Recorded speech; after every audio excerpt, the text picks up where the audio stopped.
अशा प्रकारे मित्र आपण खत टाकण्यात जुगाड जरूर करा मित्र। नमस्कार शेतकरी मित्रांनो, मी आपला शेतकरी मित्र आकाश डांगे आणि तुम्ही पाहता कृषी खत टाकण्याचं। तर एका भावाने कमेंट केली होती की ऊसासाठी खत टाकण्यासाठी आणि जे आम्ही बारीक बारीक छोटे छोटे पिकं घेतो त्याला युरिया देतो, तर ते कशा प्रकारे सोप्या पद्धतीने देता आलं पाहिजे आणि आम्हाला परत परत खतही घ्यायचं जास्त काम न पडलं पाहिजे। तर या उद्देशातून एखादं छोटं जुगाड एखादं असेल तर ते दाखवा। तर तेच जुगाड तुमच्या समोर घेऊन आलेलं भाऊ, तर त्यांच्यासाठी खास करून व्हिडिओ बनवतोय। तर या जुगाडासाठी आपल्याला लागणारी एक बॅग कोणती घेऊ शकता, तुम्हाला हे असं जे खाली रिकामी आपल्या खताची असते ती घेऊ शकता। आणि याच्यामध्ये आपल्याला काय करायचं आहे, एक सोपं तुम्हाला जुगाड दाखवतो। तर इथं एका साईडला आपल्याला कट करायचं आहे। ही बॅग अशी खालच्या साईडने शिवलेली राहते, वरून आपण याच्यामधलं खत काढायचं आणि हे ओपन असतं। ही एका साईडला आपल्याला असे कट करून घ्यायचे। दुसरी गोष्ट काय करायची मित्र, याच्यामध्ये आपल्याला असा 1.5 इंचीचा असा एक पाईप घ्यायचा आहे, बघू शकता तुम्ही। आणि याला इथं एक असा थोडा कट करून घ्यायचा आहे, बघू शकता असा चौकोनी कट करायचा। ह्या कट फक्त आपल्याला याच्यामध्ये थोडा असा बोट घालण्यासाठी करून घ्यायचा आहे। आणि याच्यामध्ये दुसरी जास्त काय अवघड नाही, याच्यामध्ये पुन्हा असं काय करायचं, हे जे छिद्र आहे याच्यामध्ये आपल्याला हा पाईप टाकून घ्यायचा आहे। खूप सोपं आहे मित्र, एका मिनिटात मी तुम्हाला दाखवणार आहे, त्यामुळे व्हिडिओ संपूर्ण पहा। आणि व्हिडिओ जर आवडला मित्र तर व्हिडिओला लाईक जरूर करा, तर तुमचे एका लाईकमुळे मलाही थोडा हुरूप येतो।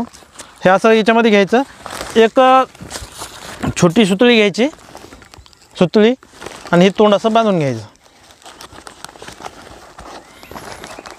जे शेतकरी बांधव चॅनलवरती नवीन असतील त्यांनी चॅनलला सबस्क्राईब जरूर करा मित्र, कारण असेच शेती जगतातील नवनवीन जुगाड मी तुमच्यासमोर घेऊन येत असतो।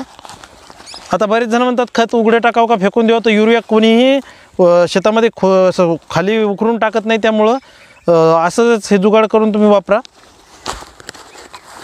जेव्हा तुम्हाला खत फेकायची इमर्जन्सी येते त्या टायमालाच तुम्ही हे अशा प्रकारचा जुगाड बनवा। तर हे आपलं जुगाड आता सध्या स्थितीला रेडी झालेलं आहे मित्र। तर याला आपल्याला काय करायचं आहे, फक्त हा जो पाईप आहे हे खालच्या बाजून आला पाहिजे आणि हे वरचं एक बाजू याला इथे एक दोरी बांधून घ्यायची। तर माझ्याकडे सुतळी आहे, तुमच्याकडे जर तुम्हाला कंटिन्यू जर खत जास्त टाकायचं असेल तर तुम्ही त्याला पट्टाही शिवून घेऊ शकता एखादा।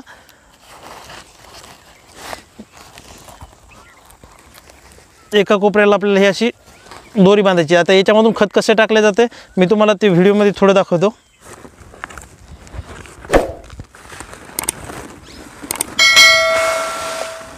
जमलं?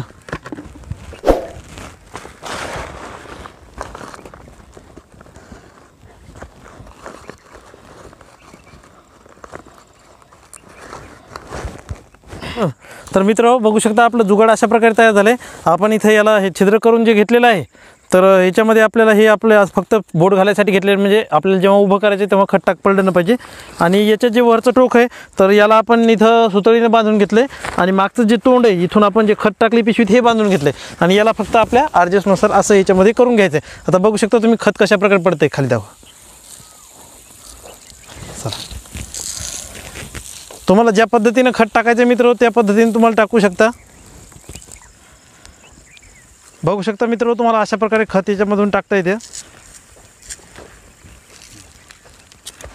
जसं पाहिजे तसं। कारण इथं याच्यामध्ये मी बोट धरल्याने खत कमी घेतले, तुम्हाला जर जास्त खत घ्या आणि किती बॅग तुम्हाला जितकं खांद्यावर उचलेल तितकं घेऊ शकता, कमी घ्यायची काही गरज नाही। आणि जास्त खत घेतल्यानंतर हे ऑटोमॅटिक पडतं, काही त्याचं टेन्शन घ्यायचं नाही। आणि आपल्याला जसं लागतं तसं याच्यामध्ये आपण बोट घालू शकतो आणि त्याच्यामुळे आपल्याला ॲडजस्ट करू शकतो। असं जास्त पडायचं असलं जास्त पडू शकतं, कमी पडायचं कमी पडू शकतं। तर मी याच्यामध्ये खत कमी घेतले त्यामुळं जास्त काही पडत नाही, तुम्हाला जसं घ्यायचं आहे तसं घेऊ शकता आणि अशा प्रकारे खत टाकू शकता। व्हिडिओ आवडला तर व्हिडिओला लाईक शेअर आणि कमेंट जरूर करा मित्र। हे जुगाड तुम्हाला कसं वाटलं आणि शेतकरी मित्राला तुमच्या इतका सपोर्ट केल्याबद्दल धन्यवाद।